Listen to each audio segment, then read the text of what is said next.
E aí pessoal, tudo bom? Eu sou o Theo e o tutorial de hoje, além de fácil, a gente vai fazer uma peça super funcional, que é um puxa-saco de sacolas que todo mundo ama ter na cozinha. Bom, aqui eu já deixei listado os tecidos e o material que eu vou precisar, tá?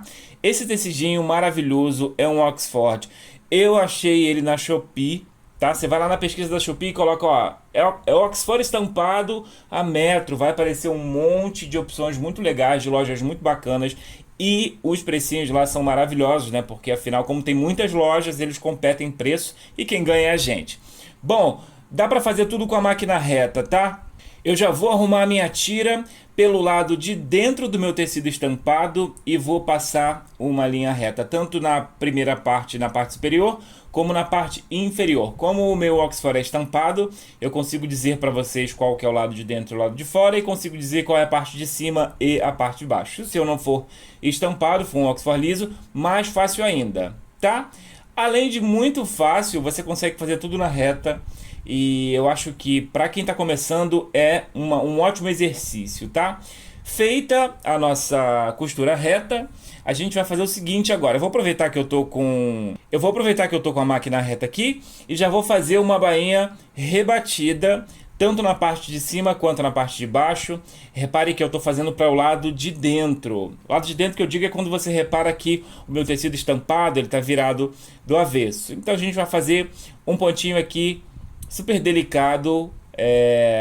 A gente chama essa bainha de bainha rebatida, né? Que é quando a gente esconde a parte desfiada. O Oxford ele é chato de trabalhar só com a reta, porque é um tecido, por ser um tecido sintético, né? Ele é meio duro e ele desfia muito. Mas a gente vai trabalhar assim mesmo.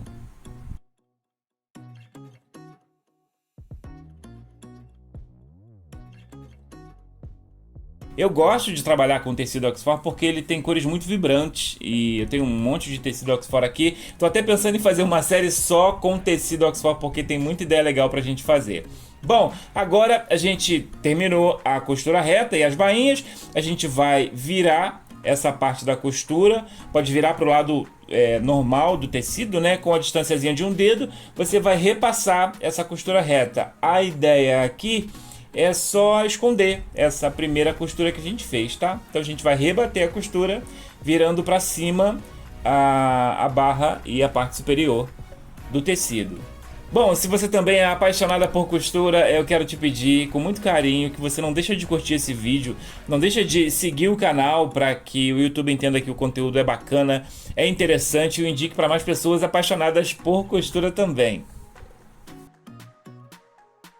Bom, vamos lá. Com a distânciazinha de um dedo, você pode usar até ali a base do seu calcador como medida. Com uma distânciazinha de um dedo, você vai rebater essa costura. Não se preocupe com o lado que você vai fazer isso não, tá?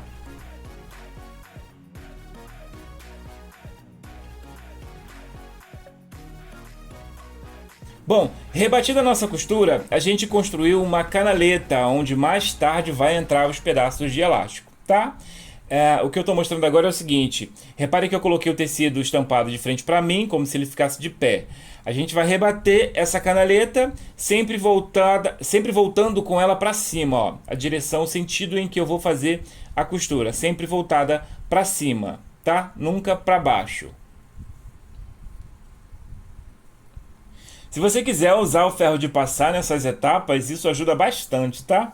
No meu caso, como eu acho que é bastante simples essa costura, eu não usei, mas em alguns casos eu uso sim. O Oxford ele é bem chato de se fazer costuras detalhadas, porque ele não vinca, né? A gente precisa usar ferro de passar. Bom, então agora eu vou rebater essa costura de dentro e automaticamente a gente constrói uma canaleta, tá? Repare que eu fiz na parte superior, voltando a costura para cima. Agora eu vou fazer na parte inferior, também voltando a costura para cima. Ó, agora ela vai pegar a parte estampada.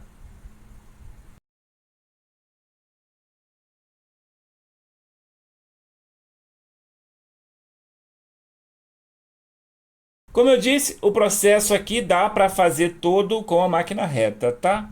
Se você tiver alguma dúvida, deixa nos comentários: Theo, eu não entendi tal etapa. Aí a gente volta na etapa que você não entendeu e a gente fala só sobre aquela etapa. tá? A minha intenção é trazer tutoriais que sejam fáceis para executar, mesmo para quem não tem habilidade com costura. E aí eu sempre trabalho com tecidos com malhas muito simples, com tecidos, no caso do Oxford, que é um tecido fácil e acessível. E aí dá pra gente trabalhar sem ter desperdício e sem gastar, enfim, horrores com malhas muito caras.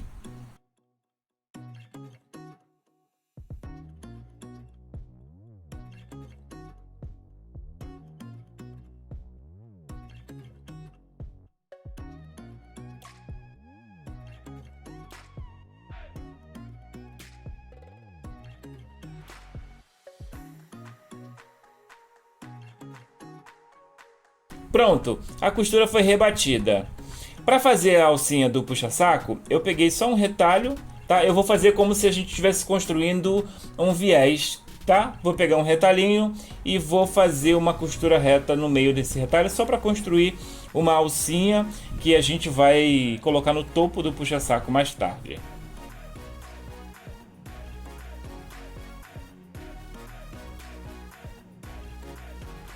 Se você não tem um aplicador de cadarços e elásticos, agora é hora de usar o talento. Eu vou usar um grampinho de cabelo da minha mãe só para segurar o elástico e fazer com que ele passeie por dentro dessa canaleta que a gente construiu. Tá? O processo aqui é muito simples. Você vai atravessar toda a canaleta com o seu elástico. Esse elástico aqui, gente, você não precisa ter um elástico apropriado, tá? Ele tem 1,5 cm, porque é um elástico de 3 centímetros que eu corto e faço ele render. Se você olhar lá no cantinho do vídeo, tá o meu rolo de elástico. Então você pode usar os elásticos pequenos que você tem aí, ou mesmo os elásticos grandes, basta cortar, tá? Não se estresse com isso. Bom, repare que quando o elástico chega no final, eu seguro para ele não escapulir, e com a ajuda de um alfinete eu vou segurar esse elástico, tá? Esse processo me ajuda porque na hora que eu for costurar toda a parede do puxa-saco, o meu elástico tem que ficar ali e participar junto dessa costura, tá? Eu vou fazer isso dos dois lados. Você vai franzindo assim a boca do seu puxa-saco, tanto a parte de cima como a parte de baixo. Você vai franzir ele até a hora que o elástico aparece, e quando o elástico aparecer, você vai colocar um alfinete.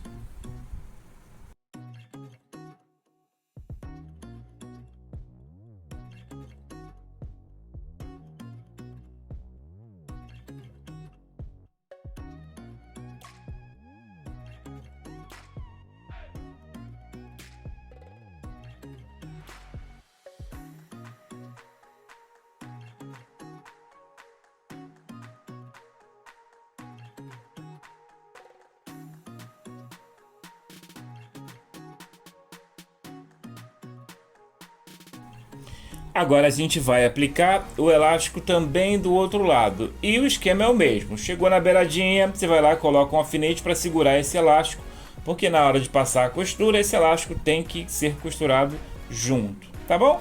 Então, ó, chegou o momento. Se você tiver dificuldade de manusear o Oxford, pode tacar o alfinete em toda a extensão dessa parede aí que a gente vai costurar ela de uma ponta a outra, tá?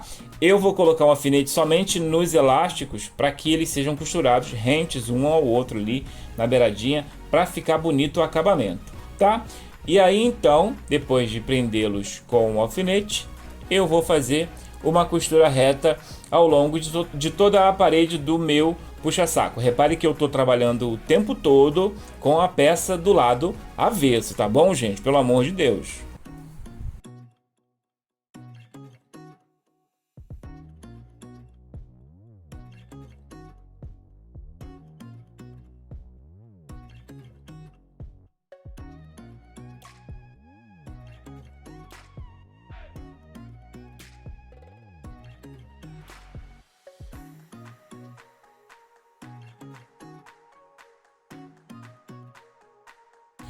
Tá terminada a nossa costura, e a partir daqui, se você ainda não tem se você não tem aí uma overlock para fazer esse acabamento desse tecido que tá todo esfiapando na minha mão, você pode passar um zigue-zague, tá? Com a máquina reta também não tem problema. Para o meu acabamento ficar bonito, eu vou passar overlock, até porque ela me ajuda a tirar essa rebarba toda desfiada do tecido, tá? Se você pretende trabalhar em grande escala e fazer para vender esses puxa-sacos, que eu acho que é uma ótima ideia, vale a pena o investimento na Overlock. Inclusive, se vocês quiserem conhecer a minha Overlock mais intimamente, deixa aqui nos comentários que a gente conversa sobre isso, tá bom? Ela é minha companheira inseparável para fazer acabamento nas minhas peças. Eu acho sensacional e fica um aspecto muito profissional. Bom, tá feita a nossa peça, o nosso puxa-saco tá pronto. Vou tirar ele do lado avesso. Como eu disse, se você tiver alguma dúvida, deixa aqui nos comentários. A gente amadurece junto em conhecimento. Espero que você tenha aprendido, curtido e pratique aí também na sua casa a construção dessa peça, tá bom? Muito obrigado por ter assistido esse vídeo até aqui. Tchau, tchau!